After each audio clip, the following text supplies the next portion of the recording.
چوتھی زندگی شروع ہو گئی عالم برزخ. وہ زندگی ہے، موت نہیں ہے، اس کو تو سب مانتے ہیں. عذاب قبر ہم مانتے ہیں، قرآن سے ثابت ہے. بعض لوگ یہ سمجھتے ہیں کہ سب قرآن میں ذکر نہیں ہے، غلط بات. لیکن میرے پاس زیادہ وقت نہیں ہے. برزخ کے اندر زندگی کی ایک کیفیت ہے، اس کے اندر جیسے کہ ہمارے یہاں بڑی ویسے پھر نہیں ہے. حضور کی زندگی کیسی ہے؟ آیا ایسی ہی ہے جیسے دنیا میں تھی یا اس سے کچھ مختلف ہے؟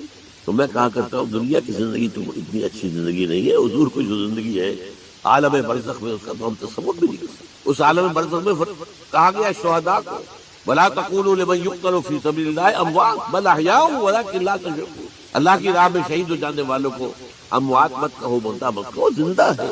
تمہیں اس کا شعور نہیں. ہمیں شہداء کی زندگی کا شعور نہیں. پھر صدیقین اوپر ہے، پھر انبیاء ان کے اوپر ہے، پھر رسول ان کے اوپر ہے، سب سے اوپر سید المرسلین ہے. کیا زندگی ہوگی؟ ہم کیا تصور کر سکتے؟ ما لا عین رأت ولا اذن سمعت ما خطر علی قلب رجل. بارہ پھر یہ چوتھی زندگی آ گئی. پھر آئے گا، پھر سور پھونکا جائے گا، اور پھر فَإِذَا هُمْ قِيَامٌ يَنظُرُونَ. تو سب زندہ ہو کر دوبارہ کھڑے ہو جائیں گے. وہ یوم القیامہ ہوگا، کھڑے ہونے کا دن. اور اس سے ہمارا پانچواں دور شروع ہو جائے گا، حیات اخروی. اچھا، حیات اخروی کے بارے میں ہمارا کیا ایمان ہے؟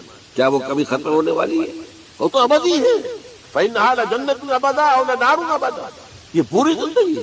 تو زندگی کتنی بڑی ہو گئی. تو اسے پیمانہ امروز و فردا سے نہ ناپ جامداں فہم دواں ہر دواں ہے زندگی.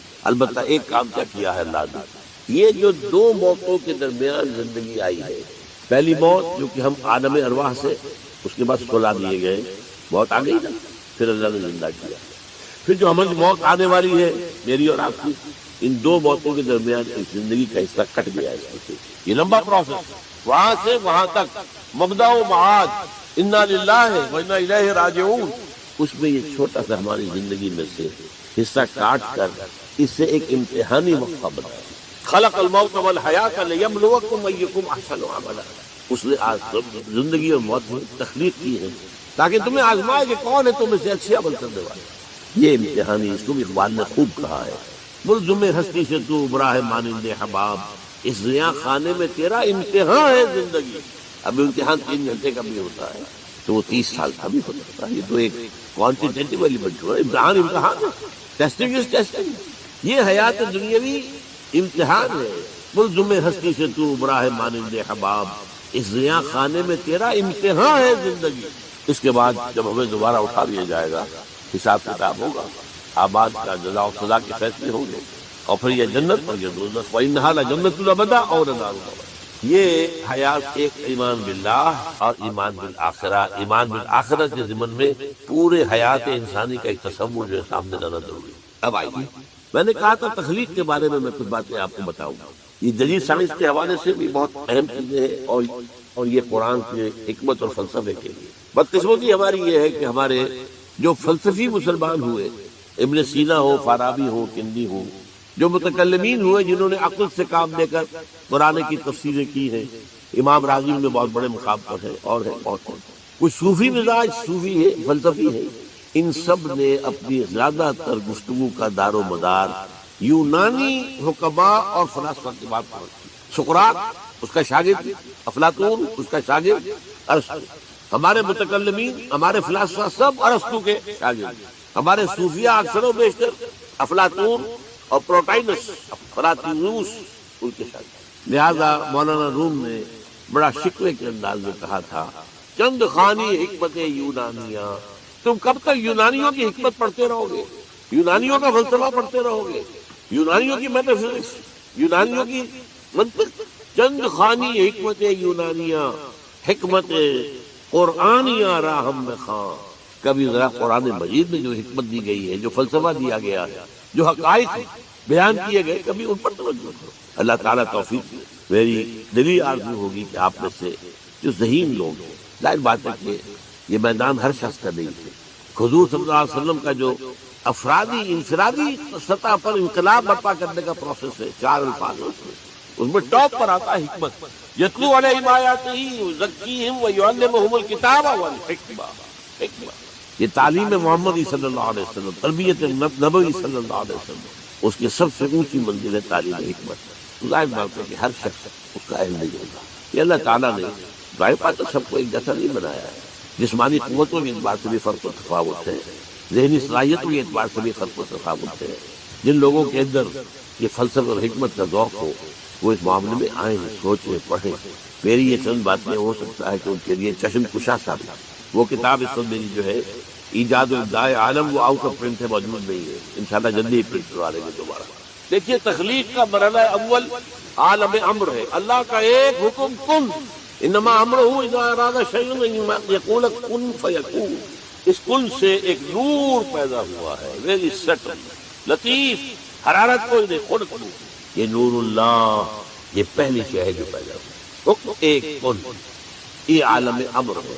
اس نور سے پیدا کیے گئی تمام ارواح انسانیہ، تمام ملائکہ۔ ملائکہ کے بارے میں حدیث موجود ہے، قرآن مجید میں ذکر نہیں ہے، حدیث میں ہے۔ حضرت عائشہ رضی اللہ تعالی عنہا سے مسلم شریف کی روایت ہے کہ ان اللہ خلق الملائکہ من نور، یہ عالم امر ہے پہلے جو پیدا کیا گیا ہے، ایک نور، بسیط نور، لطیف نور۔ اس نور سے ارواح انسانیہ، انہی میں ایک روح محمدی بھی تھی نا، جس کو نور محمدی بھی کہا جا سکتا ہے۔ یہ لفظ جو ہمارے یہاں کہا جاتا ہے نور محمدی، نور اس لیے کہ روح نورانی ہے، ملائکہ نورانی ہے، اللہ نے فرشتوں کو نور سے پیدا کیا۔ اچھا، اب اس تخلیق کا دوسرا مرحلہ آیا۔ یہ پہلی تخلیق جو میٹا فزیکل ورلڈ کی ہے، دوسری تخلیق کا فزیکل ورلڈ، ایک اور امر کن، اور اس سے بگ بینگ پیدا ہوا، جہاں سے سائنس شروع ہوتی ہے۔ اس لیے کہ وہ جو پہلا معاملہ ہے وہ سائنس کے دائرے سے باہر کا ہے، ارواح ہو، ملائکہ ہو، کچھ سائنس کے دائرے سے باہر، وہ عالم امر ہے۔ یہ عالم خلق شروع ہوا ہے اب، اور عالم خلق اور عالم امر میں ایک بڑا بنیادی فرق جان لیجیے۔ عالم امر میں اللہ کے کسی حکم کے تعمیل میں کوئی لمبا صرف نہیں ہوتا، کن فیکون، کن فیکون، نو ٹائم ایلیمنٹ۔ یہی وجہ ہے فرشتے کو عرش سے زمین تک آنے میں کوئی وقت نہیں لگتا، روح کو بھی کوئی وقت نہیں لگتا۔ یہ بیانڈ دس فزیکل ورلڈ ہے، تو میٹا فزیکل ورلڈ کا تعلق ہے۔ یہ عالم امر سے، امر میں وقت نہیں لگے گا قطعاً، خلق میں وقت لگے گا لازماً۔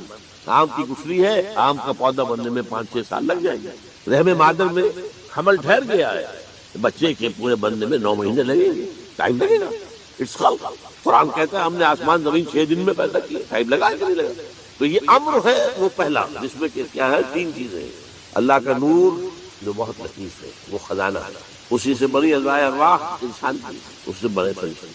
اور چوتھی چیز نوٹ کیجیے، وحی کی عالم امر سے متعلق ہے، اس لیے کہ وہ ایک کمیونیکیشن ہے بٹوین روح انسانی یا روح نبوی اور روح القدس۔ جبرائیل کون ہے؟ فرشتہ۔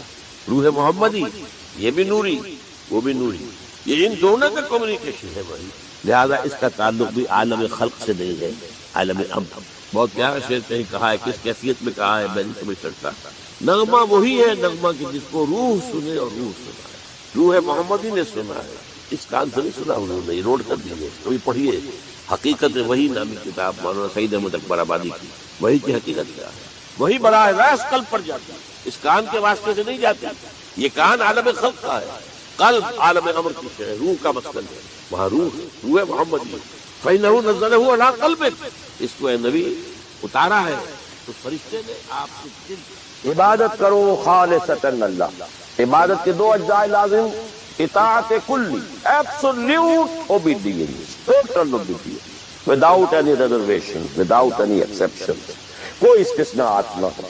زندگی کا ہر گوشہ، زندگی کا ہر پہلو، ظاہری ہو، باطنی ہو، داخلی ہو، خارجی ہو، انفرادی ہو، اجتماعی ہو، عائلی ہو، قومی ہو، سیاسی ہو، ہر اعتبار سے اللہ کی اطاعت، اور یہ اطاعت ہو اللہ کی محبت کے جذبے سے سرشار ہو کر، اور ان دونوں چیزوں میں اللہ کے ساتھ نظری طور پر، ثانوی طور پر، عملاً اولاً محبت رسول اور اطاعت رسول شامل۔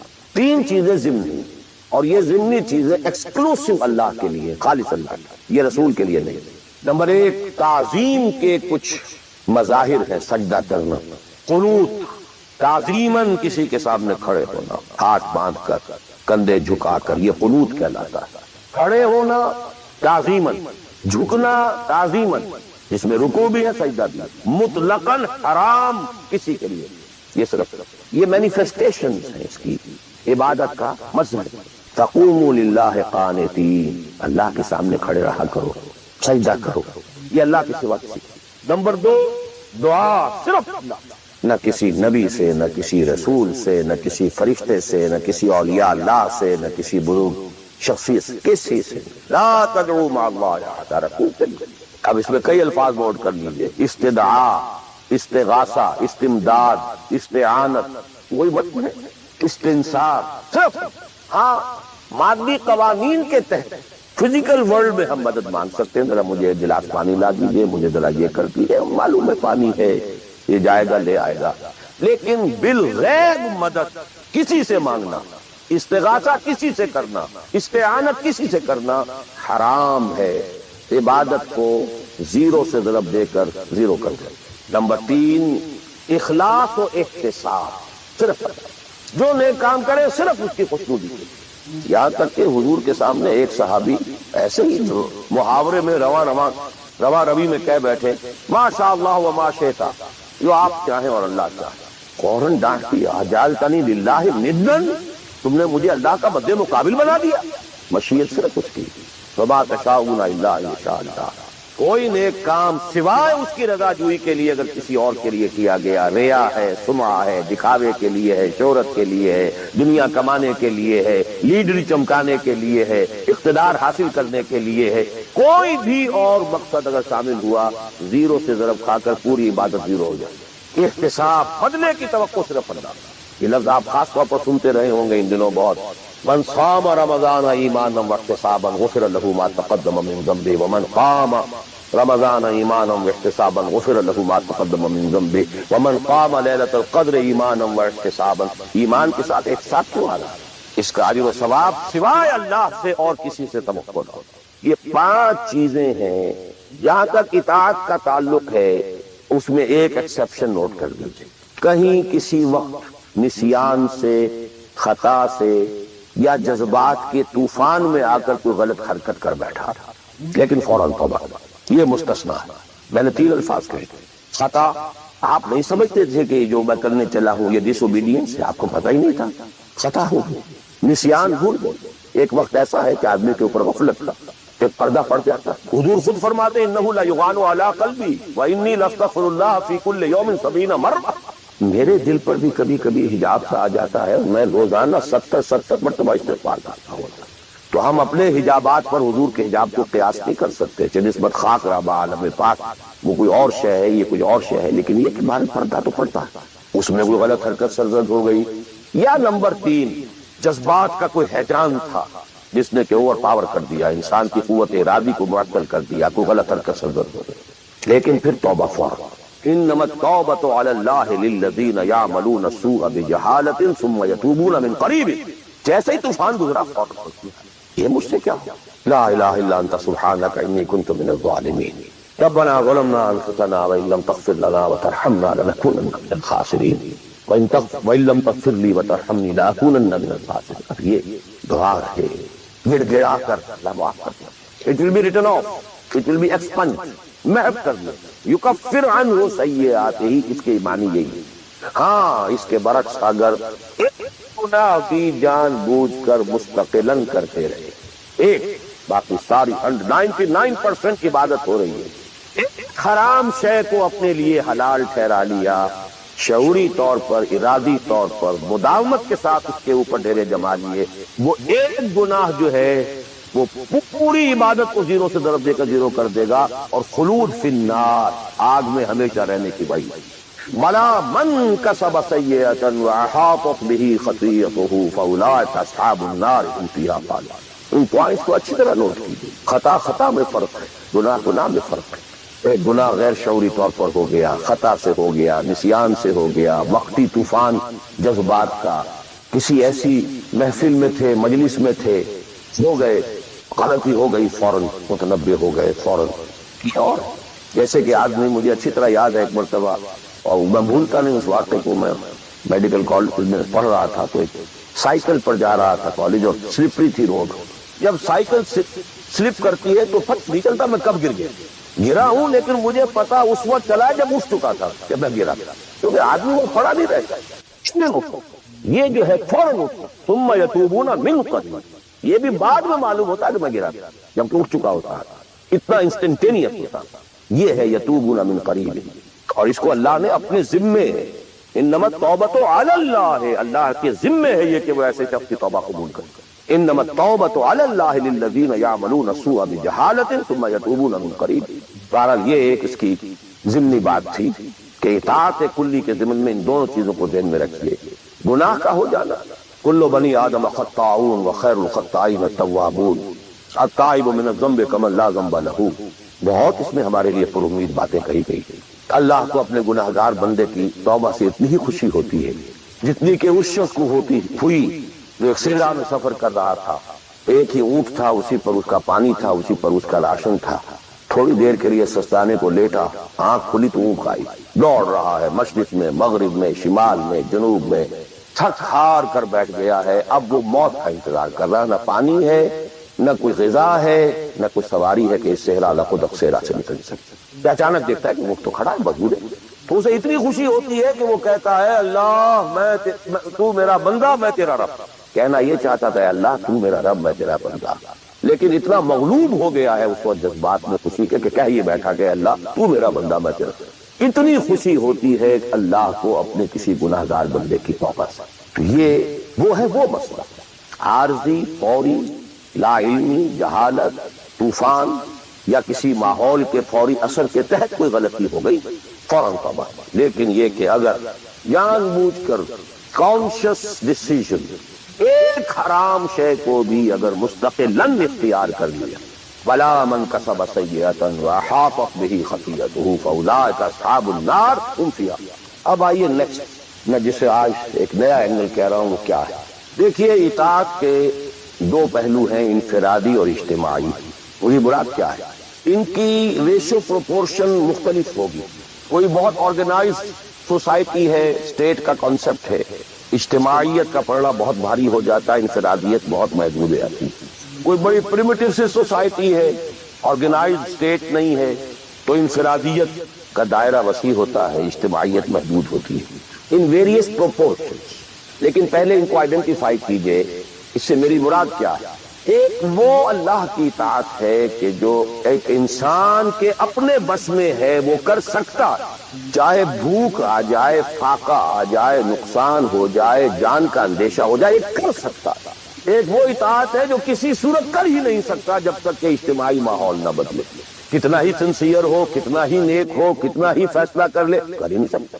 وہ اس کے ہاتھ میں ہے ہی نہیں. ایک ریاست ہے، آرگنائز اسٹیٹ ہے، اس کا لا ہے، آپ اس میں رہ رہے ہیں تو وہی قانون چلے گا. آپ کے بس میں نہیں ہے. آپ کا بیٹا فرض کیجئے خدا نہ خواستہ زنا کرے تو آپ سے رجم نہیں کر سکتے، چاہے آپ کا بیٹا ہے. آپ کا اپنا بیٹا اپنی بیٹی چوری کر لے، آپ ہاتھ نہیں کاٹ سکتے.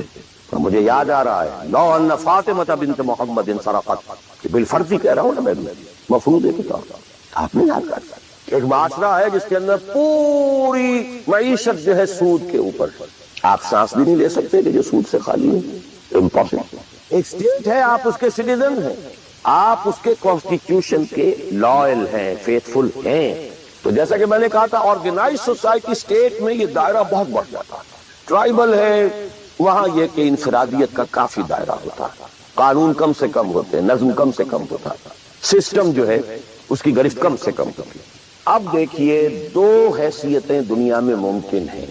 ایک انتہائی خوش بختی کی، انتہائی خوش قسمتی کی کہ ایک انسان ایک ایسے ماحول میں پیدا ہو گیا ہے یا وہ ہجرت کر کے ایسے ماحول میں چلا گیا ہے جہاں ٹوٹل دین غالب، دین قائم ہے، نظام ہے دین کا، حکومت ہے اللہ کی. وہاں جا کر انسان کتنا how at ease he will feel. No friction.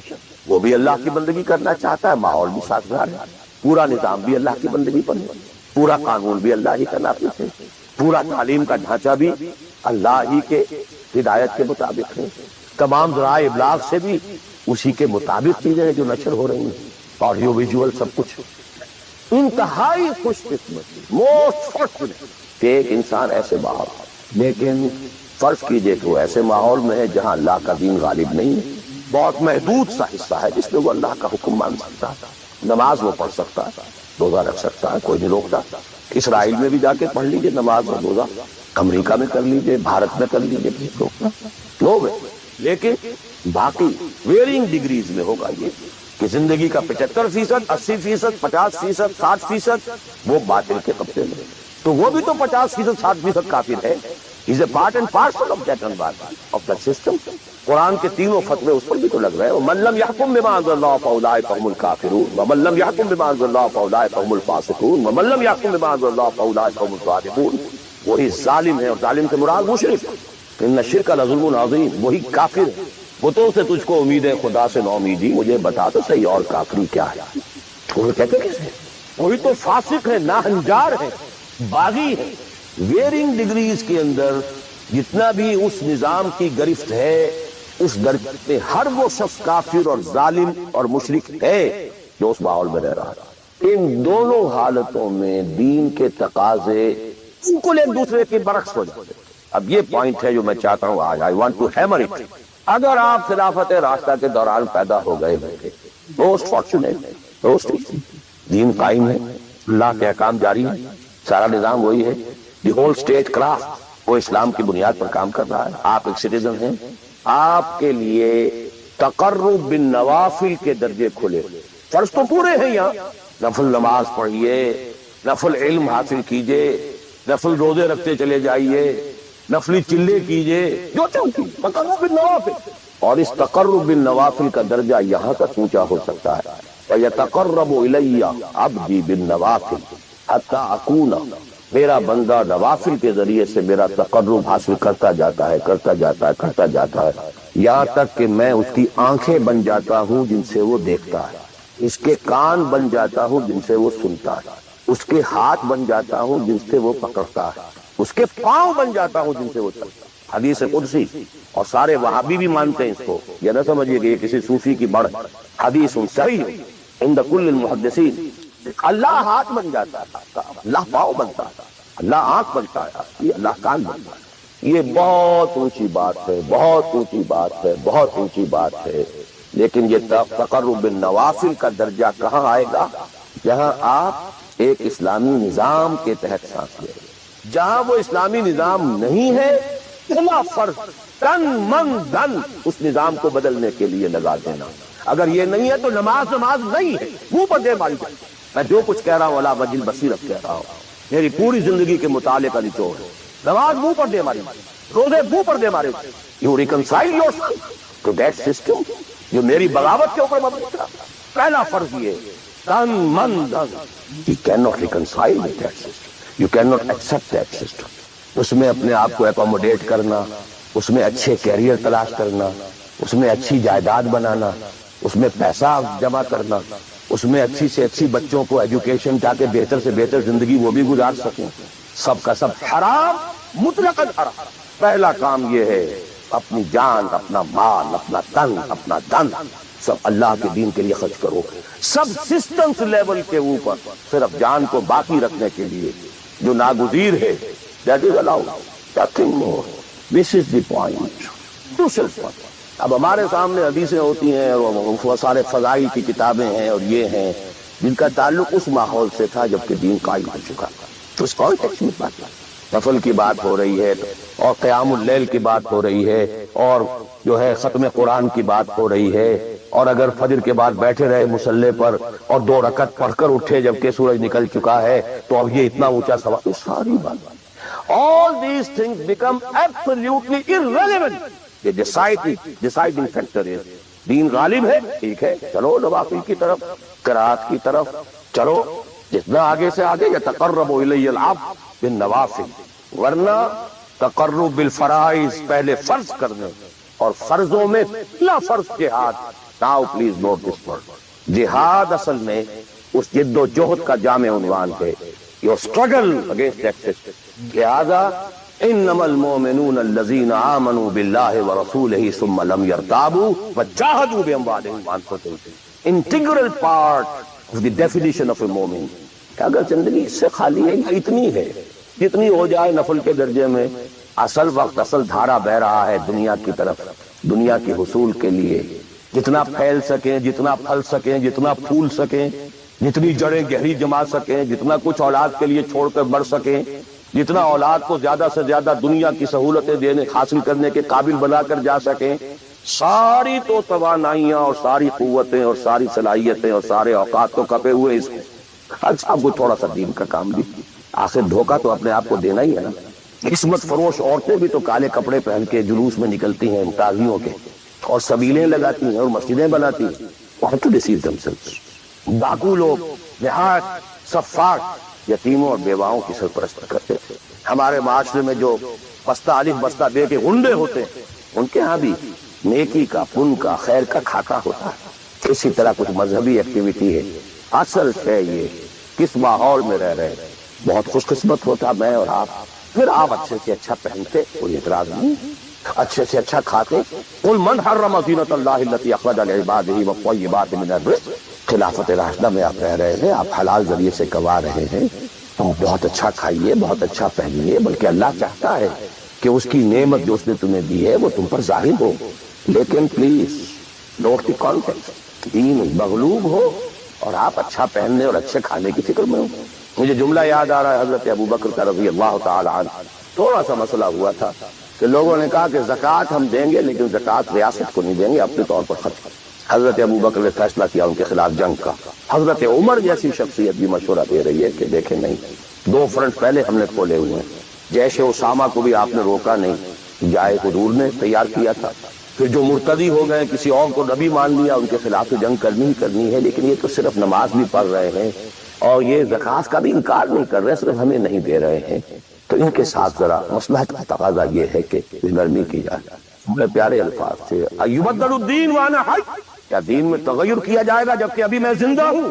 خدا کی قسم اگر یہ حضور کے زمانے میں زکوٰۃ کے اونٹوں کے ساتھ ان کے باندھنے والی رسی بھی دیتے تھے, اور اب اگر یہ کہیں گے کہ اونٹ لے جاؤ رسی نہیں دیں گے, تب بھی میں قتال کروں گا, اور خدا کی قسم کوئی میرا ساتھ نہیں دے گا تو میں اکیلا جاؤں گا. اور اے عمر تمہیں کیا ہو گیا, تم جاہلیت میں تو بڑے سخت, اسلام میں نرم ہو گئے. یہ ڈانٹ ابو بکر پلا رہے ہیں عمر کو رضی اللہ تعالیٰ عنہ. تو اچھی طرح جان لیجیے, میں نہیں کہہ سکتا کہ میں کس طریقے سے اس کو بیان کیسے ٹھوک ٹھوک کر آپ کے ذہنوں میں اتارتا. یہ ہے اصل سے دین کا سارا سٹرکچر ہی بالکل ریورس ہو جائے. The whole value structure absolutely changes. دین غالب ہے تو وہ ساری باتیں جو ہم نے خوب یاد کی ہوئی ہیں. خاصے حقوق والدین بھی تو ہے نا, آخر بچوں کے حقوق بھی تو ہے نا. یہ حقوق والدین جو ہے ان مہاجرین کو یاد نہیں آئی جو اپنے ماں باپ کو چھوڑ کر مدینے پہنچ گئے تھے. یہ اولاد کے حقوق انہیں یاد نہیں آئے, بیویوں کے حقوق یاد نہیں آئے. وہ تو فینیٹسٹ تھے نا, پاگل تھے. مدینے کے منافقین نے انہیں سفہاء کہا تھا, بے وقوف لوگ ہیں یہ. انؤمن کما آمن السفہاء, these fools, these fanatics. یہ ساری حدیثیں آپ کو یاد ہیں. اسلام غالب ہے تو مسئلہ کچھ اور. اچھا کھائیں, اچھا پہنیں, نوافل ہے, نوافل پر نوافل ہے. جتنی ترقی کیجئے دنیا میں کرنا چاہے دنیا میں کیجئے, روحانی ترقی کرنا چاہے روحانی ترقی کیجئے. سارے میدان کھلے. علم میں, پروفیشن میں, کسی خاص فن میں ترقی کرنا چاہے کیجئے. دین غالب نہیں ہے اور آپ خود 50%, 60%, 70%, 90% کافر ہیں, اس لیے کہ اس ماحول کا جز ہے اس میں کفر کا نظام ہے. تو پہلا کام تو اپنے آپ کو اس کفر سے نجات دلانا ہوگا. پھر نماز بھی اسی کے لیے ہے. وَاسْتَعِینُوا بِالصَّبْرِ وَالصَّلَاةِ, مدد حاصل کرو. نماز کس کام کے لیے مدد حاصل کرو؟ The mission to make the deen of Allah supreme and aqim الدین. نماز اس کے لیے سب سروینٹ ہے, اس کے لیے مدد ہے. روزہ اسی کے لیے جنگ کرنے کی صلاحیت پیدا کرنے کے لیے ہے. اس لیے 23ویں رکوع میں سورہ بقرہ کے روزے اور رمضان کے احکام میں 24ویں رکوع میں قتال شروع ہو. قاتلوا فی سبیل اللہ الذین یقاتلونکم. اور عرب جو ہے وہ روزہ رکھواتے ہی صرف گھوڑوں کو تھے, خود تو رکھتے نہیں تھے, کیونکہ گھوڑے کو استعمال کرتے تھے لوٹ مار میں, غارت گری میں, جنگوں میں. اور گھوڑا ہے نرم نازک مزاج جانور, پیاس برداشت نہیں کر سکتا, بھوک برداشت نہیں کر سکتا. اونٹ تو چاہیے تھا انہیں گھوڑا, لہذا گھوڑے کو عادی بناتے تھے دھوپ کا, پیاس کا, بھوک کا, تاکہ ایسا نہ ہو کہ مارکے کا وقت اور گھوڑے صاحب جواب دیے بیٹھے تو سوار کیا کرے گا. تو ساما یسومو عربی زبان میں گھوڑے کے لیے تھا, انسانوں کے لیے تھا ہی نہیں. یہ تو مدینے میں آنے کے بعد پھر حضور نے یہودیوں کو دیکھا کہ روزہ رکھتے ہیں تو آپ نے بھی مسلمانوں سے کہا عاشورہ کا روزہ ہے وغیرہ وغیرہ. چھوڑ دیجیے, اس بات کو لمبی ہو جائے گی. یہ ساری چیزیں اصل میں ہے اس مقصد کے. اب دیکھیے کہ اب پریکٹیکلی ہم آتے ہیں مسئلے کے اوپر. آئی ہوپ میں اس سے زیادہ کر نہیں سکتا, یہ ممکن نہیں ہے کہ میں اپنے احساسات کو جیسے کہ میرے ہیں آپ تک منتقل کروں. میں جانتا ہوں ایسے لوگوں جو 30 برس سے مجھے سن رہے ہیں اور یہ ساری باتیں سن رہے ہیں اور ٹس سے بس نہیں. زمیں جنبد نہ جنبد گل محمد، ان کا وہی کانسیپٹ ہے، اس لیے کہ یہ کانسیپٹ 1400 برس میں جاتا ہے کمل 30 برس تھے خلافت راشدہ کے، اس کے بعد ڈاؤن فال، کانسیپٹ سٹارٹڈ چینجنگ، دین مذہب بنتا چلا گیا، سارا ایمفیسس نماز روزے حج عبادت پر ہو گیا، دین کا تصور ہی ختم، اور پھر ہم میں سے جو لوگ غلام رہے وہ تو اتنے پھونگر ہو گئے کہ ملا کو جو ہے ہند میں سجدے کی اجازت نادا یہ سمجھتا ہے کہ اسلام ہے آزاد۔ بہت بڑے عالم دین نے کہا تھا یہ کہ ہمیں کوئی ایسا کام نہیں کرنا چاہیے جو ہماری حکمرانوں کو، انگریزوں کو پریشانی کا موجب بن جائے، اس لیے کہ انہوں نے ہمیں مذہبی آزادی دی ہوئی ہے، ہمارے نماز پڑھنے پہ کوئی قدغن نہیں ہے، ہمارے روزہ رکھنے پہ قدغن نہیں ہے، حج کرنے پہ قدغن نہیں ہے، لہذا ملا کو جو ہے ہند میں سجدے کی اجازت، ناداں یہ سمجھتا ہے کہ اسلام ہے۔ یہ کانسیپٹ اتنے پختہ ہو چکے، اتنے پختہ ہو چکے، ریچولزم، رسومات رہ گئی، رسم ازاں روح بلالی نہ رہی، فلسفہ رہ گیا، تلقین غزالی نہ رہی، نماز و روزہ و قربانی و حج یہ سب باقی ہے، وہ باقی نہیں، نمازیں بھی ہیں، روزے بھی ہیں، تراویح بھی ہم نے پڑھی ہے، اب موسم آ رہا، عید الاضحیٰ بھی ہوگی، قربانی بھی ہوگی، حج کے لیے بھی جائیں گے، لیکن دنیا پر کوئی اثر اس کا، 30 لاکھ آدمی حج کر کے آئیں گے، معاشرے پر کوئی زیرو کے برابر بھی کوئی اثر ہے، جو خود کجا کر کے آتے ہیں ان پر کوئی اثر ہوتا ہے، جیسے گئے ویسے آئے، الٹا یہ کہ یہ اور کانفیڈنس لے آئے کہ پچھلے سارے گناہ معاف ہو گئے، اب اثر نو کرنے کی چھوٹ ہے، اس لیے اور میں اپنا 35 سال کا تجربہ آپ کو بتاتا ہوں، اصل ڈیسائیسو پوائنٹ اس کو سمجھ لیں اگر تو آپ کا پورا تصور بدل جائے گا، ویلیو سٹرکچر بدل جائے گا، لیکن نہیں تو پھر جو بھی ہے وہ ہے۔ اب میں ایک عملی سوال کہہ رہا تھا کہ اس میں ایک بڑا عملی سوال ہے، میں کیا کروں، میں ایک ایسے ماحول میں رہ رہا ہوں جس میں اللہ کا دین غالب نہیں، میں نماز پڑھ رہا ہوں، روزہ رکھ رہا ہوں، میں شراب نہیں پیتا، میں سور نہیں کھاتا، چلو میں نے اپنا اکاؤنٹ جو ہے بینک میں جو ہے کرنٹ اکاؤنٹ رکھا ہوا ہے، میں نے کوئی سود نہیں لیا، میں سود لینا چاہتا ہوں، کیا کروں؟ کیلا چنا پہاڑ کو تو نہیں چھوڑ سکتا، پورا نظام تو میرے بدلنے سے نہیں بدل رہا، تو میں تو رہا تو 40%، 50%، 60%، 70% کافر، تو وسط مخرج بڑی پیاری حدیث ہے وہ جس میں یہ الفاظ آتے ہیں، حضور نے فرمایا انہا ستکون فتنۃ، ایک وقت آئے گا کہ بڑا فتنہ ہوا، حضرت علی فرماتے میں نے فوراً عرض کیا مل مخرج منہا، اے اللہ کے رسول یہ بتائیے اس سے نکلنے کا راستہ بتاؤ، یہ نہیں پوچھا کیا فتنہ ہوگا، کیوں ہوگا، کب ہوگا، کیسے ہوگا، کدھر سے آئے گا، نکلنے کا راستہ بتائیے۔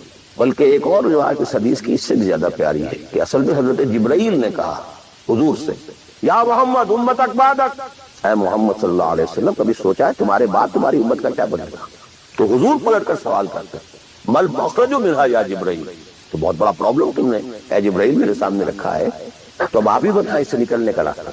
قال کتاب اللہ، وہ پوری حدیث پھر وہی ہے، کتاب اللہ فیہ خبر ما قبلکم و نبأ ما بعد وحکم ما بین وہو ذکر الحکیم وہو الصراط المستقیم وہو حبل اللہ المتین۔ اس کا مخرج یہ ہے اصل میں میرے اور اگر تو یہ بات سمجھ میں آ رہا ہے، اس کے لیے تصور سمجھ لیجئے، ہمارے دین میں کفارے کا ایک تصور، آپ نے روزہ توڑ دیا وہ تو ٹوٹ گیا، کیا جڑ تو نہیں سکتا، کب اشکوں سے جڑ سکتا ہے، جو ٹوٹ گیا تو ٹوٹ گیا، ہوتی ہو کہ شیشہ جام کے مل، جو ٹوٹ گیا تو ٹوٹ گیا، تم ناحق ٹکڑے چن چن کر دامن میں چھپائے بیٹھے ہو، شیشوں کا مسیحا کوئی نہیں، کیا آس لگائے بیٹھے، وہ تو لیکن اس کا کفارہ دیا پارا ہے، قسم کھائی تھی یہ نہیں ہے کہ اب توڑ نہیں سکتے، غلط کھا بیٹھے توڑو، کفارہ۔ آج میں اس لفظ کفارہ کے حوالے سے آپ کے سامنے وہ بات رکھا ہوں۔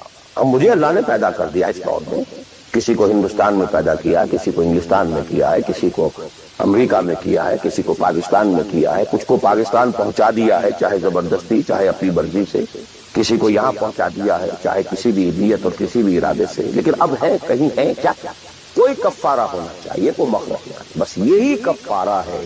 پھر نوٹ کر لیجئے اس ماحول سے سوائے سبسسٹنس لیول کے اور کچھ حاصل مت کرو، اور اس سبسسٹنس لیول پر بھی جو کچھ تم نے کھایا پیا ہے اور سانس لیا ہے، جو انرجی کریٹ ہوئی ہے، اس کا میکسیمم اس جہاد میں صرف کر دو کہ اس نظام کو بچ، تمہاری یہ جد و جہد، تمہاری یہ کوشش کفارہ بن جائے اس کا۔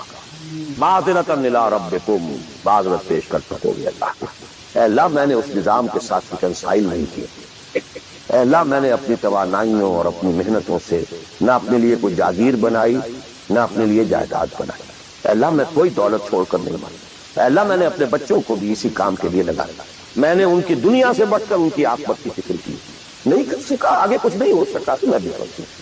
حضرت نوح بھی تو بے بس تھے، کیا کر دیں؟ لیکن اگر کسی بھی درجے میں ریکنسیلیشن ہے، کمپیٹیبلٹی ہے، اس کو آپ نے ایکسپٹ کر لیا ہے، اس میں پھلنے پھولنے اور پھیلنے کا بندوبست کر رہے ہیں، you are doomed.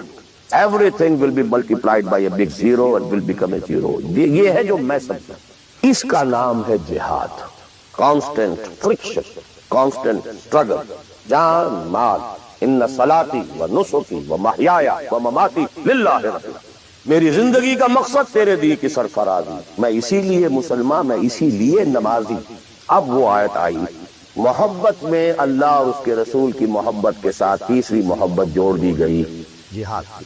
اللہ کی محبت، اس کے رسول کی محبت، اس کے راہ میں جہاد کی محبت، یہ تین محبتیں جتنی بھی ہیں تمہارے اندر ایک پلڑے میں ڈال لو، اور 8 محبتیں دوسرے پلڑے میں ڈال لو۔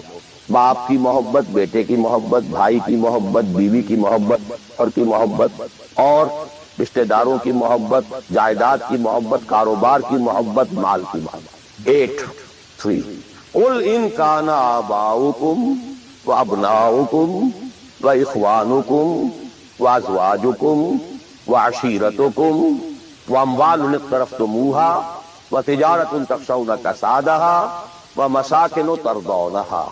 8 محبتیں ادھر، احب الیکم من اللہ ورسولہ وجہاد فی سبیلہ۔ اگر یہ 8 محبتیں زیادہ بھاری ہیں تمہارے دل میں اللہ کی محبت سے، اس کے رسول کی محبت سے، اس کی راہ میں جہاد کی محبت سے، فتربصوا، جاگ دفع حتی یاتی اللہ بامرہ، یہاں تک کہ اللہ اپنا فیصلہ سنا دے۔ واللہ لا یہدی القوم الفاسقین، اللہ ایسے ناہنجاروں کو بالکل ہدایت نہیں دے، جو ڈیزرو نو گائیڈنس۔ کہتے رہیے اللہم اہدنا فیمن ہدیت، تیرا دل تو ہے صنم آشنا، تجھے کیا جانتا، جو میں سر بسجدہ ہوا کبھی تو زمین سے آنے لگی صدا، تیرا دل تو ہے صنم آشنا، تجھے کیا دے کرنا۔ تمہارے دلوں میں تو مال کی محبت ہے، جائیداد کی محبت ہے، اولاد کی محبت ہے، بیویوں کی محبت ہے، اور کہیں نام رکھا ہوا اللہ کا بھی اور رسول کا بھی، وہ چھٹانک ہے تو یہ سیر ہے، یہ کیا ملے؟ دلقت بچے کے اور آید و تصویر و مسلح، یہ ساری بدڑی جو تم نے صوفیوں والی پہن لی ہے اور مسلح کرنے پر ہے، کس کام ہے؟ اس سے فکر رکھ سکتی میں، یہ ہے تو سب کچھ ہے، یہ نہیں ہے تو کچھ نہیں۔ اب جہاں تک اس کا تعلق ہے کہ وہ جد و جہد کیسے ہو، کس طرح کی جائے، طریقہ کار کیا ہو، اس میں میں اس وقت نہیں جانا چاہتا، یہ کوئی ڈفرینٹ ایشو ہے۔ یہ ایشو کلیئر ہو جائے تو پھر آدمی خود تلاش کرے گا، if there is no other way out، اب تو وہ خود تلاش کرے گا۔ پیٹ کھانے کو مانگتا ہے تو کہیں کوئی رسی چلاتا ہے، کہیں کوئی ٹوائلٹ صاف کرتا ہے، کہیں کچھ اور کرتا ہے، کہیں برف کے شاول اٹھا کے پھینک رہا ہے 10 گھنٹے۔ کسی کو کہنے کی ضرورت نہیں کہ یہ کام ضرور کرو، پیٹ کھانے کو مانگتا ہے، اس کی رونگ ریکوائرمنٹ۔ جب یہ محسوس ہو جائے یہ میرا فرض ہے، اور یہ فرض ہے، یہ کوئی اضافی نیکی نہیں ہے، یہ نوافل نہیں ہے۔ نوافل تو اگر دین کا ماحول، دین قائم ہوتا پھر تو نوافل کا میدان تھا، جڑ سے وہ نظام ہی نہیں ہے۔ فرض عین پہلا یہ ہے کہ اس کو بدلو۔ اگر یہ معلوم ہو جائے کہ اگر میں یہ نہیں کر رہا تو میں کافر شمار ہو رہا ہوں، میں ظالم شمار ہو رہا ہوں، میں فاسق شمار ہو رہا ہوں۔ لستم علی شیء حتی تقیموا التوراۃ والانجیل وما انزل الیکم من ربکم یا ایھا الذین آمنوا لستم علی شیء حتی تقیموا القرآن وما انزل الیکم من ربکم۔ اب جہاں تک اس کا تعلق ہے کہ وہ جد و جہد کیسے ہو، کس طرح کی جائے، طریقہ کار کیا ہو، اس میں میں اس وقت نہیں جانا چاہتا، یہ کوئی ڈفرینٹ ایشو ہے۔ یہ ایشو کلیئر ہو جائے تو پھر آدمی خود تلاش کرے گا، if there is no other way out، اب تو وہ خود تلاش کرے گا۔ پیٹ کھانے کو مانگتا تو کہیں کوئی رسی چلاتا ہے، کہیں کوئی ٹوائلٹ صاف کرتا ہے، کہیں کچھ اور کرتا ہے، کہیں برف کے شاول اٹھا کے پھینک رہا ہے 10 گھنٹے۔ کسی کو کہنے کی ضرورت نہیں کہ یہ کام ضرور کرو، پیٹ کھانے کو مانگتا ہے، اس کی رونگ ریکوائرمنٹ۔ جب یہ محسوس ہو جائے یہ میرا فرض ہے، اور یہ فرض ہے، یہ کوئی اضافی نیکی نہیں ہے، یہ نوافل نہیں ہے۔ نوافل تو اگر دین کا ماحول، دین قائم ہوتا پھر تو نوافل کا میدان تھا، جڑ سے وہ نظام ہی نہیں ہے۔ تو فرض عین پہلا یہ ہے کہ اس کو بدلو۔ اگر یہ معلوم ہو جائے کہ اگر میں یہ نہیں کر رہا تو میں کافر شمار ہو رہا ہوں، میں ظالم شمار ہو رہا ہوں، میں فاسق شمار ہو رہا ہوں۔ لستم علی شیء حتی تقیموا التوراۃ والانجیل وما انزل الیکم من ربکم یا ایھا الذین آمنوا لستم علی شیء حتی تقیموا القرآن وما انزل الیکم من ربکم۔ ہمارے ہاں تمہاری کوئی حیثیت ریکگنائزڈ ہے ہی نہیں جب تک کہ تم قائم نہیں کرتے، اور قائم کرنے کا بدل کفارہ کیا ہے کہ اپنا پھر مندھن لگا، قائم ہو نہ ہو جائے تو کیا کہنے، گر جیت گئے تو کیا کہنا، ہارے بھی تو بازی مات نہیں، حل تربصون بنا الا احدى الحسنيين، ان دونوں حالتوں میں ہمارے لیے تو حسنہ ہی حسنہ ہے۔ سب کے سب مر گئے، قتل ہو گئے، رومیوں کے ہاتھوں سب ہلاک ہو گئے، تب بھی ہمارے لیے تو کامیابی ہی کامیابی ہے، اور ہم جیت کر اگر آ گئے تب تو تم بھی کہو گے کہ کامیابی کے ساتھ لوٹ آئے، تو ہمارے لیے تو کس چیز سے ڈراتے ہو؟ جب منافقین مدینہ کہہ رہے تھے لا تنفروا فی الحرب، کیا ہو گیا تمہارا دماغ خراب ہو گیا ہے؟ اب تک تو یہ عربوں کے آپس کی فائٹنگ ہوتی تھی، you are going against Roman empire having standing armies, trained armies, Roman legions. You want to confront them? پوچھ کے ناخن لو۔ جواب کیا دیا گیا؟ قل لن يصيبنا الا ما كتب الله لنا هو مولانا تربصون بنا الا احدى الحسنيين. Don't have to lose anything. ہر حال میں جیتے، اگر جیت گئے تو کیا کہنا، اور ہارے بھی تو بات ہی مات سکسس۔ تو وہ طریقہ کیا ہے، اس کی سٹیجز کیا ہے، میں نے بہت تفصیل سے، اللہ کا شکر ہے، یہ چیزیں انگریزی میں بھی، میتھوڈالوجی کیا ہے، ریولیوشن کی میتھوڈالوجی کیا ہے۔ بس یہ کہ جو میں نے کل بھی رات میں بیان کیا تھا کہ اگرچہ دین تمام انبیاء کا ایک رہا، لیکن شریعت و منہاج علیحدہ علیحدہ۔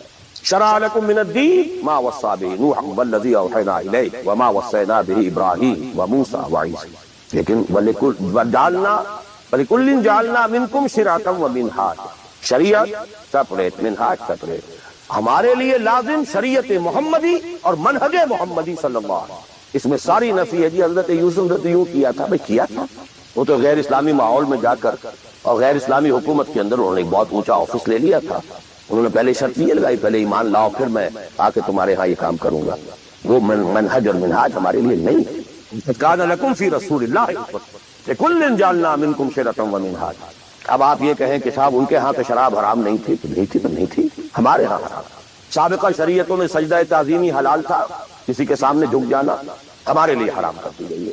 شریعت اب محمد کی ہے صلی اللہ علیہ وسلم۔ بمصطفیٰ برسان کی خیش راک دی ہماؤ، اگر بول رسیدی تمام بولا۔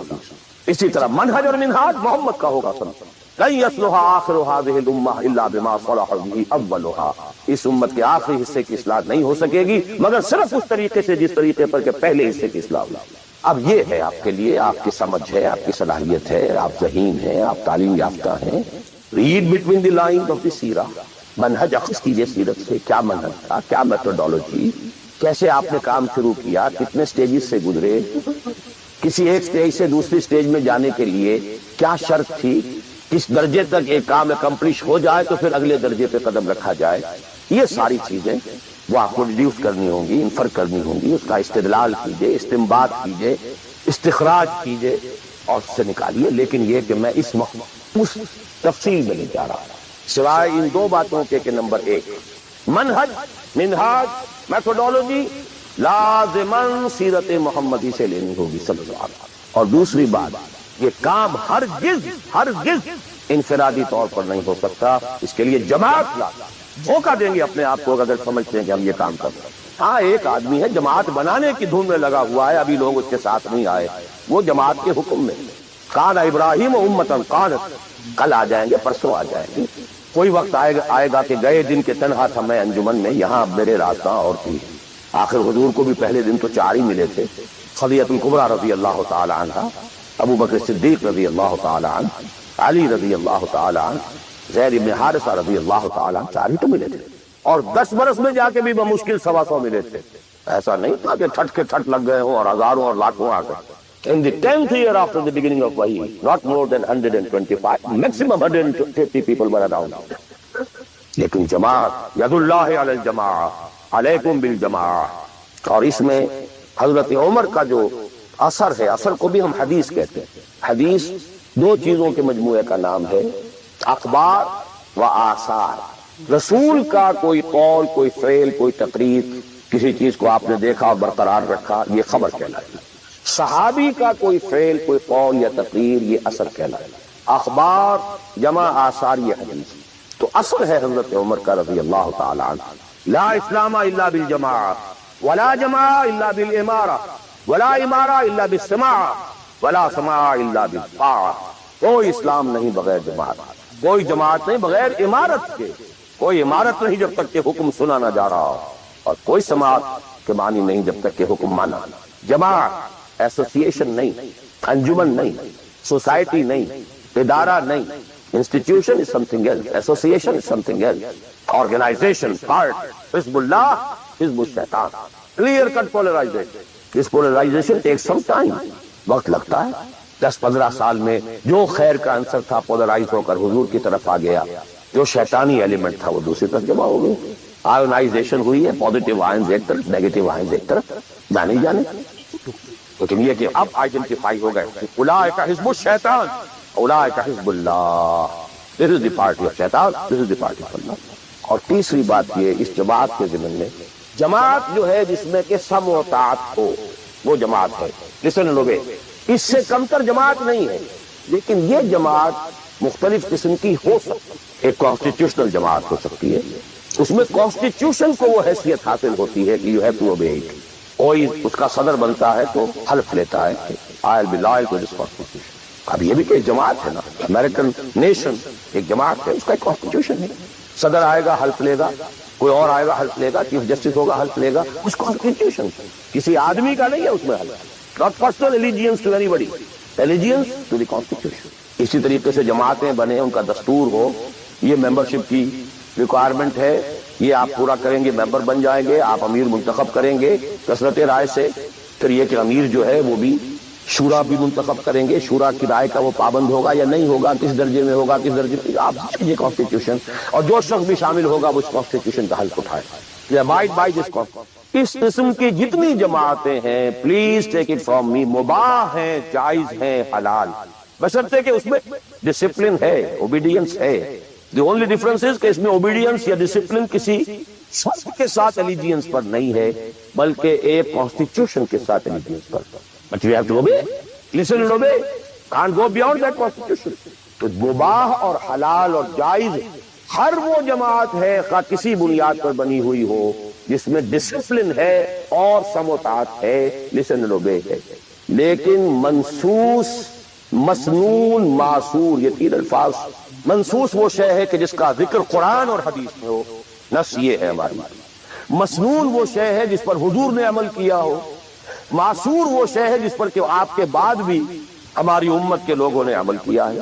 صرف ایک طریقہ ہے اور وہ ہے پرسنل بن, شخصی بن, allegiance to a person, that is called بیعت.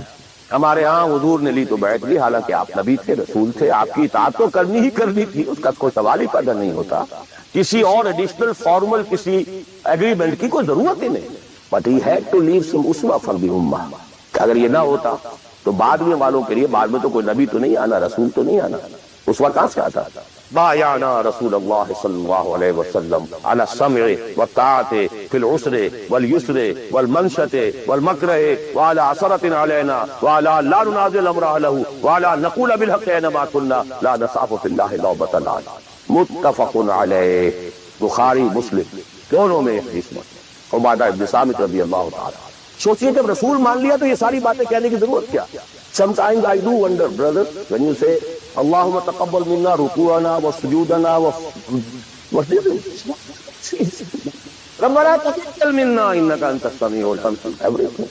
Why don't you go on counting?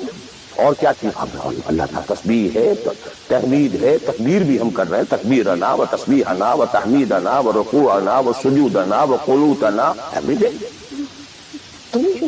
ربنا تقبل منا انك انت السميع العليم وإذ يرفع إبراهيم القواعد من البيت وإسماعيل ربنا تقبل منا إنك أنت السميع العليم. So actually, but here we find, اطاعت حضور کے لیے ایک بات تھی, ماننا ہے, ہر حکم ماننا, لیکن یہ ساری شرطیں کیوں دی محمد نے صلی اللہ علیہ وسلم. It was not an oratory, یہ کوئی خطابت نہیں تھی, لفاظی نہیں تھی. یہ در حقیقت اس جماعت کے لیے ناگزیر شرائط, سم و طاعت فی العسر والیسر, سننا اور ماننا چاہے مشکل ہو چاہے آسان ہو, والمنشط والمکرہ, چاہے طبیعت آمادہ ہو اور چاہے طبیعت پر جبر کرنا. کوئی معاملہ تھا, فیصلہ ہوا ہے جو آپ کی رائے کے خلاف ہوا ہے, فیصلہ ہے, امیر کا حکم ہے, اب آپ کو اپنی طبیعت پر جبر کرنا پڑے گا اسے ماننا, یہ ماننا ہو. اور اگر فیصلہ آپ کی رائے کے مطابق ہوا ہے تو آپ بڑے شرائط کے ساتھ اس پر عمل کریں. وعلی عثرۃ علیہ, چاہے آپ دوسروں کو مجھ پر ترجیح دے دیں, that is the main thing. جماعتوں کا بیڑا غرق تو ہوتا ہے اس چیز سے. آپ نے اس میں کیوں بنا دیا, میں پرانا آدمی, میں سینئر آدمی, آپ نے زید ابن حارثہ کو بنا دیا. یہ تو آزاد شدہ غلام ہے. بڑے بڑے جلیل القدر جو ہے قریش کے سردار اس سے کہہ جائیں گے. حضور کا چچا زاد بھائی ساتھ ہے. سیف شہید ہوئے ہیں جعفر طیار رضی اللہ تعالی عنہ ابن ابی طالب. he was under him. تو آخری لشکر میں آپ نے اسامہ کو بنا دیا اور ستم والا ہے ستم. ینگ مین اس کی کمانڈ میں آپ دے رہے ہیں کبار صحابہ. It's your prerogative. To whomsoever you give the office, it's your prerogative. We are not going to question. کبھی نہیں آپ پر اعتراض کریں. علی اثرۃ علینا، آپ جس کو چاہیں ہم پر ترجیح. اعلیٰ لا نراض الامر ہوا، جس کو آپ ذمہ دار امیر بنا دیں گے اس سے جھگڑیں گے نہیں، کوآپریٹ کریں. وَلَا نَقُولَ بِالْحَقِّ أَيْنَمَا كُنَّا لَا نَخَافُ فِي اللَّهِ لَوْمَةَ لَائِمٍ. البتہ جہاں بھی ہوں گے حق بات کہیں گے، جو اپنی رائے ہے وہ ضرور دیں گے، زبان اپنی بند نہیں کریں گے کہ خامخواہ کوئی مذاق اڑے گا میں نے یہ بات کہہ دی. نہیں، I won't withhold my opinion. وہ میں بیان کروں. کمپلیٹ کانسٹیٹیوشن آف حزب اللہ ایک حدیث. بہرحال اب آخری بات کی طرف میں آ رہا ہوں. ذرا پھر گن لیجئے کہاں سے ہم چلے تھے.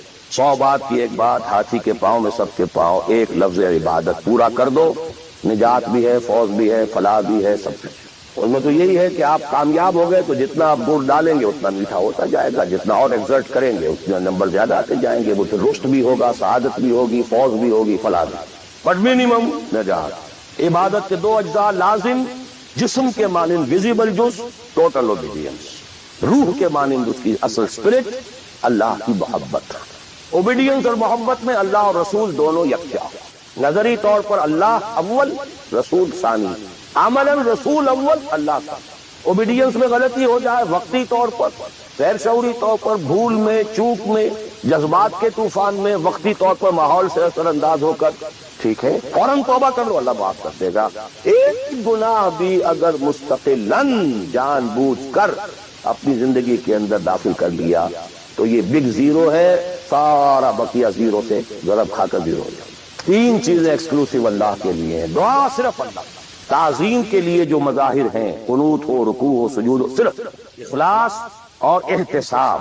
مقصد ہو آپ کا اللہ کی رضا اور جزا بھی صرف اسی سے. یہ ایکسکلوسیو اللہ کے لیے تھی. اس کے بعد ہم نے کہا کہ انفرادی اور اجتماعی کے مختلف دائرے ہوتے ہیں. انفرادی آدمی کر سکتا ہے، چاہے دقت آتی ہے کر سکتا، چاہے بھوک آ جائے، فاقہ آ جائے، جان پر بن جائے، کر سکتا ہو. یہ ایک دائرہ ہے. نہیں کر رہا تو ناہنجار ہے. اور ایک حصہ وہ ہے جو کر ہی نہیں سکتا جب تک کہ نظام نہ بدلے. اور اس میں ویرینگ پروپورشنز رہیں گی. اب میں تھوڑا سا آپ کو ان ویرینگ پروپورشنز کا اور ایک مختلف نسبت و تناسب کا ایک نقشہ دکھانا چاہتا ہوں. بعض ممالک ایسے ہیں اس روئے ارضی پر، دیکھیے ایک ہے کسی اور اعتبار سے کسی ملک کا اچھا ہونا برا ہونا. کہیں بادشاہت کا نظام ہے، کہیں ڈکٹیٹرشپ ہے، کہیں کچھ اور ہے، کہیں کچھ اور ہے، کہیں جو ہے بہت کرپشن ہے، کہیں رشوت زیادہ ہے، کہیں کوئی کچھ اور ہے. ان چیزوں کو چھوڑ دیے، اس وقت میں خالی شریعت کی بات کر رہا ہوں، حلال و حرام کی بات. کچھ ممالک ایسے ہیں جہاں شریعت پر عمل کرنے کا دائرہ کافی وسیع ہے. نماز، روزہ، حج، زکوٰۃ بھی آپ کر سکتے ہیں. آپ کا پرسنل لا بھی پورا آپ کے مطابق ہے. شادی، بیاہ، نکاح، طلاق ٹوٹلی آپ کے اپنے ہاتھ میں ہے. لا آف انہیریٹنس بھی آپ کا چل سکتا ہے. کسی درجے میں حدود اور جو ہے سزائیں، حدود و تعزیرات بھی نافذ ہیں. اگرچہ پورا نظام تو نہیں ہے، اللہ ٹوٹل تو نہیں ہے. سودی نظام ہے، معیشت یہ ہے، فلاں ہے، بادشاہت ہے، یہ ہے، وہ ہے، سب کچھ ہے، ظلم ہے. لیکن یہ چیزیں انفرادی اعتبار سے دائرہ وہاں کافی وسیع ہے.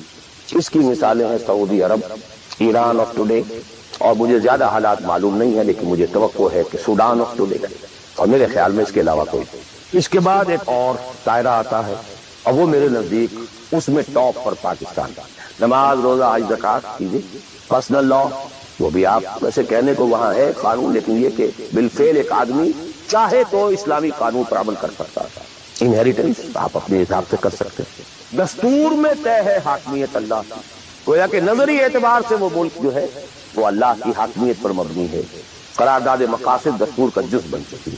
لیکن پھر نوٹ کیجیے، رشوت ہے، یہ ہے، وہ ہے، ظلم ہے، ناانصافی ہے، یہ سب میں اس میں شریعت کی بات کر رہا ہوں. ایک آدمی خود وہاں رہتے ہوئے چاہے بھوک آئے، تکلیف آئے، مصیبت آئے، اس کو ہر وقت جو ہے غصہ آتا رہے، یہ کیوں ٹیلی فون کا بل جو مجھے زیادہ آ گیا، یہ کیا ہو گیا، میری تو کنفرم سیٹ تھی، یہ کیا کر رہے ہیں یہاں پر کہ مجھے بتا رہے ہیں کہ سیٹ نہیں ہے، وغیرہ وغیرہ سب کچھ. لیکن آپ شریعت پر عمل کر سکتے، تکلیف اٹھا کر، مصیبت جھیل کر، پیٹ کاٹ کر، فاقہ کر کے، جو بھی ہے.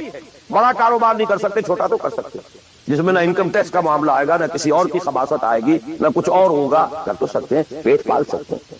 یہ ایک ملک ہے پاکستان. پھر یہ کہ نظری طور پر اگرچہ بل فیل نہیں، نظری طور پر قرارداد ساورنٹی بلانگ ٹو اللہ. اب اس کے بعد وہ ملک آتے ہیں کہ جو خالص سیکولر، لیکن ان میں بھی میرے نزدیک ایک اعتبار سے بھارت بہت بہتر. مثلا یہ کہ دو حصوں، دو ملکوں کو ذہن میں رکھ لیجئے، ایک امریکہ یا امریکہ کی طرح انگلستان اور فلانستان اور ایک بھارت سیکولر ہے. لیکن کم سے کم آج کی تاریخ تک مسلمانان نے، بھارت نے اپنا پرسنل لا محفوظ رکھا. I salute them in the face of maximum hardship. کٹر ہندو تلا ہوا ہے کہ یہ کامن سول کوڈ ہونا چاہیے. It's very logical. ان کی بات بڑی منطقی ہے. جب قوم آپ کہتے ہیں ایک ہے، آپ سارے جو ہے سیاسی حقوق وہی لینا چاہتے ہیں کہ جو ہندوؤں کو حاصل، تو اگر قوم ایک ہے تو سیکولرزم کا تقاضا تو یہ ہے کہ کامن سول کوڈ ہونا چاہیے. Why this family law? وہاں کوئی عورت برقع لے سکتی، بلکہ میں سمجھتا ہوں کہ جتنی عورتیں برقعے میں ہندوستان میں آج نظر آ جائیں گی، دنیا میں کسی اور ملک میں نظر نہیں. گو اینڈ سی حیدرآباد دکن، پاکستان میں تو برقعے کا نام و نشان پڑا. ڈھونڈ اب اس کو چراغے رخ زیبا لے کر، وہ تو فرسودگی کی علامت تھی، غربت کی علامت تھی. بھارت اس میں سب سے اونچا ہے. نماز پڑھیے، روزے رکھیے، مسجدیں بنائیے، وہ فرکشن ہے، مشکل ہے. جینا وہی مشکل ہوتا ہے، مشکل جہاں آسان ہوتی ہے. بہرحال اس کے بعد لیسٹ جو ہے اس اعتبار سے وہ ممالک ہے جن کا سر خیل امریکہ بہادر امریکہ شریف ہے. نماز روزہ کر لو، ناٹ ایون دی پرسنل لا. قرآن مجید میں پڑھ لیا کرو نکاح اور طلاق کے قوانین، نتھنگ ڈوئنگ، ثواب لے لیا کرو. تراویح میں